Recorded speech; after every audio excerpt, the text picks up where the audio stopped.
We're on our third piece of the Appendicular Skeleton lecture, and we've already talked about the shoulder, the arm, the forearm, and now we're going into the hands, the wrists and the hands.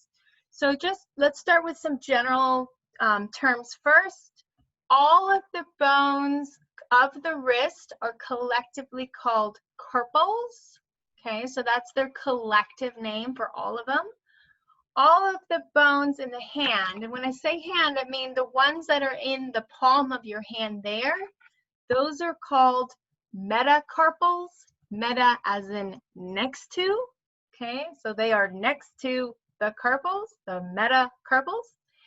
And then the ones that create your digits here, these ones here, these are called phalanges. Okay, the bones that make up your fingers, those are phalanges. By the way, the ones that make up your toes are also phalanges. Okay, so let's start with the carpals here. Now, the key to understanding and naming the carpals is that you really need to think about orienting yourself first. Don't zoom in on the carpals. You need to step back and get as much information about your orientation first before you go. Okay, so that brings us back to a brief discussion about the distal end of the radius and the ulna. So remember, you have the radius and the ulna there. Oops, wrong side. Okay, the radius and the ulna. If you look on the distal end here, these pointed projections here, what are those called? Those are the styloid process. And you'll notice that the styloid process for both of them, they kind of create this little cup-like structure that the carpals are going to kind of sit into.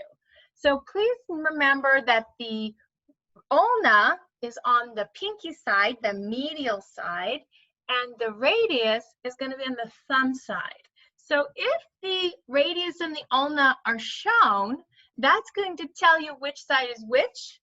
Okay, so there's the radius that will be on the thumb side. So here's your first thumb, there's your first digit. And the reason I say that is because sometimes it's a little bit tricky to kind of tell which orientation it is. Okay, so here is the thumb. This is going to be the lateral side. Here is your pinky. That is going to be the medial side. That'll be the same side as the ulna. So you want to kind of just step back and take a minute to orient yourself. Now, the next thing you need to do is understand that when you're naming these, you want to always start on the thumb side. Okay, so for this class, the carpals and the hand will always be articulated. So I'm not going to show you any pictures of bones that are just floating separate by themselves. They will always be put together. And that is going to be a huge help because anytime you have it put together, that means that it'll be in a particular order. And if you're learning something in a particular order, a good way to learn it is through a mnemonic device. Okay, so you can create a little phrase for yourself to help you remember. And I put some on here that I've learned. My personal favorite is some lovers try positions that they can't handle. And I generally find that pretty useful because it's easy to remember. If that makes you feel uncomfortable, you can say, Steve loves to play table tennis. Can he? Okay, so or you can make up your own. But again, if it's in order, it's a good, it's a good way to learn something that will be in order, and it will always be in order. But make sure, and this is a big but, it's very important that you start in the right place.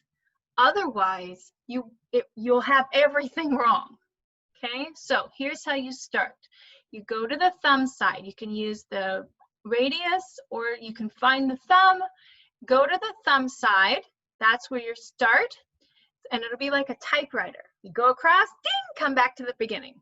Okay, or reading a book, right? Okay, so the next thing you do is you want to start on the proximal row. Okay, so remember proximal means closer to the torso. So this right here would be the proximal row, and this right here would be the distal row. So we start on the thumb side, work our way across, go back to the thumb side, and work our way across again.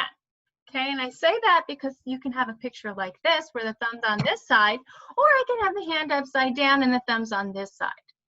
Okay, so find that thumb, proximal is the the one that would be closer to where the arm bones would be. That's the way you're going to start. Okay, so sum is for scaphoid. The S is for scaphoid. Here's the scaphoid right there. Lovers, the L is for lunate. Lunate. Okay, so scaphoid, then lunate. That's this one here. Tri, which is for triquetrum. Triquetrum. I like that especially because it's like the very first part of it. Triquetrum. That is going to be this one right here. Okay, so 1, 2, 3 across, that one right there. And then the last one here, positions. Position is for pisiform, and the pisiform is like a little P-shaped one that's connected to the end of the triquetrum. Okay, so the pisiform is like a weird little knobby one that's on the third one. It's a little P-shaped one, circular. So sum, lovers, tri, positions, and then like a typewriter or like reading, you're going to go back over to here. So that stands for trapezium, and they is for trapezoid. So trapezium first, then trapezoid. So if we go back over to here, trapezium first, then trapezoid there. And then the next one is, so cant would be for capitate, capitate. Now, this I like to use like as a little place marker because the capitate has a kind of distinctive little head on it. Okay, that's where the word name capitate comes from. Capitate, like capital, like the head of something. So the capitate has a little rounded head here. That is the capitate. It's also the tallest of the carpals. Okay, so if you're using your little mnemonic device and you come to the middle where you have a nice tall one with a little rounded end on it, that's the capitate. And then on the last one, that's the hamate. Okay, so the cant is for capitate and the handle is for hamate. Now, it might also be a good idea to familiarize yourselves with the shapes first, because again, if you're using a mnemonic device like that, sometimes if you don't start in the right place, everything will be thrown off. Okay, so you want to learn at least a couple of the shapes to look at. Okay, so let's go through some of those. So starting with the proximal row, this one here on the thumb side, visit digit 1, thumb side there. This would be the scaphoid, so some scaphoid, and it's called that because it's a boat shape. It comes from the name, the scaphoid was the boat shape there. Okay, so the boat shape like that. See it? The boat shaped scaphoid, and it's a good one to start with because it's got, it's pretty distinctive in comparison to the other ones. Okay, so there's your boat-shaped scaphoid right there, and it sort of goes over the head of the capitate there. And then on the other side of that, we have the lunate. So lovers is lunate, and the lunate comes from lunar, as in moon shape, and it makes a little crescent shape. Okay, so we have the little crescent shape lunate. That's the next one there. So you have the scaphoid, then the lunate, and the triquetrum. Tri means 3, so the triquetrum has 3 corners. Okay, so there's the triquetrum there, and so that one will have 3 corners there.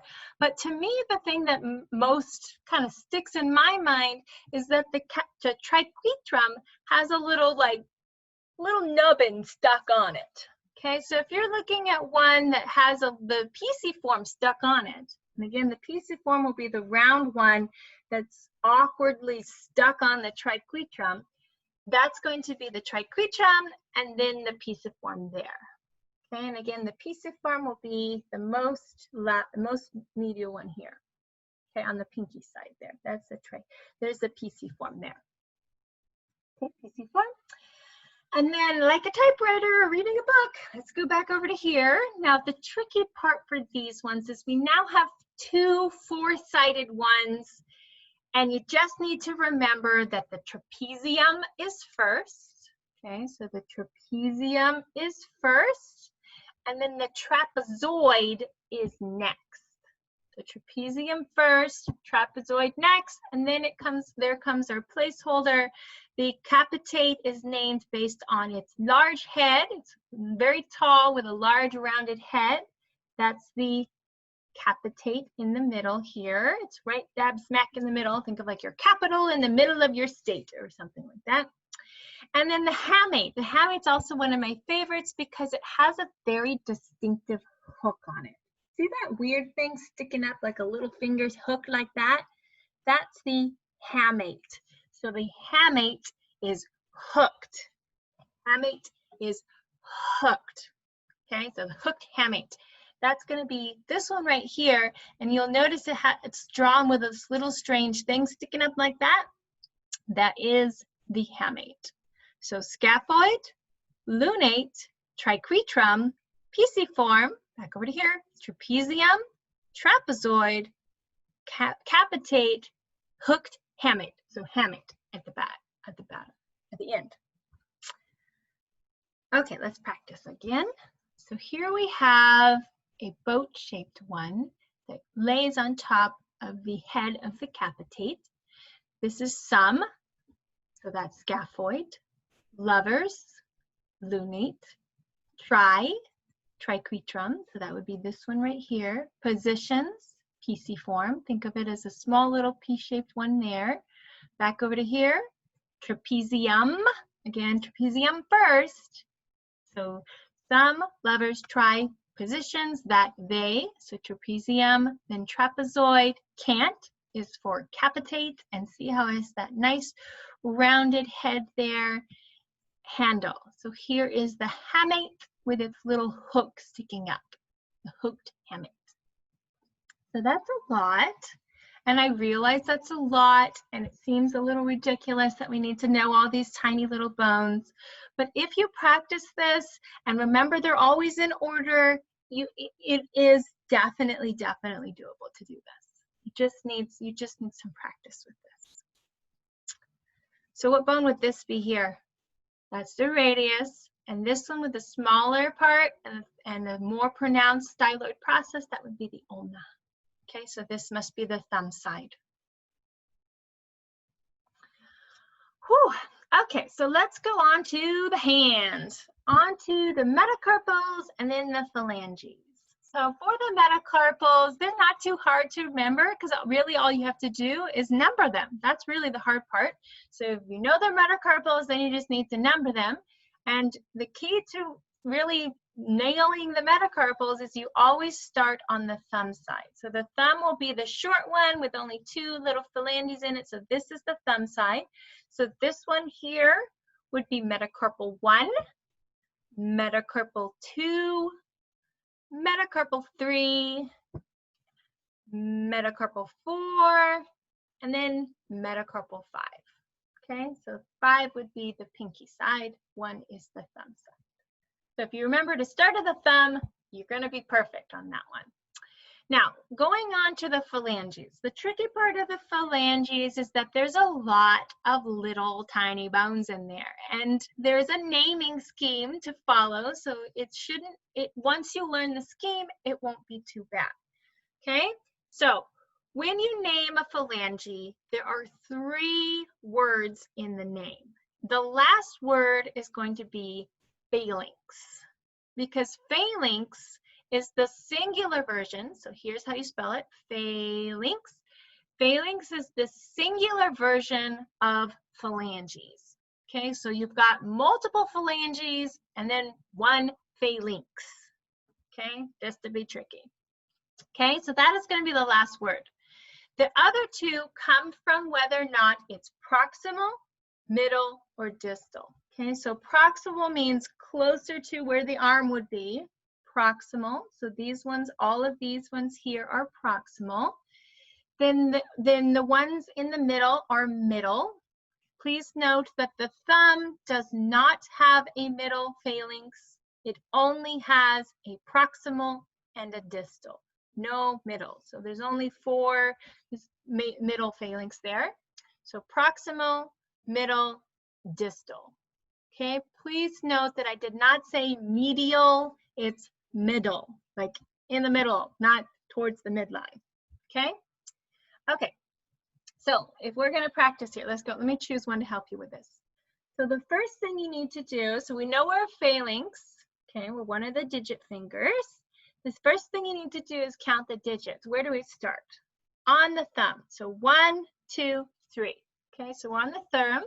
So here we have this, the one I'm holding right here would be middle phalanx 3. Okay, middle phalanx 3. Middle because it's between the two of them. Phalanx because it's a phalanx bone. And then 3 because it's digit 1, 2, 3. So let's do another practice one. So here in this picture here, should have chose a different digit, sorry. In this, we're still on the third one.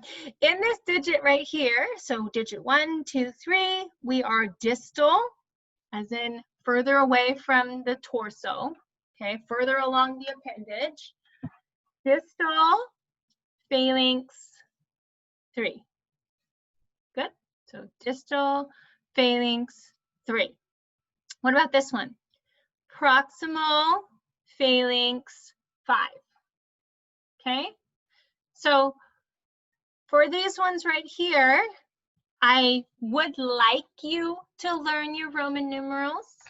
Okay, so 1, 2, 3, 4. That's a tricky one. 4 is just 5 with 1 before it, and then V is for 5.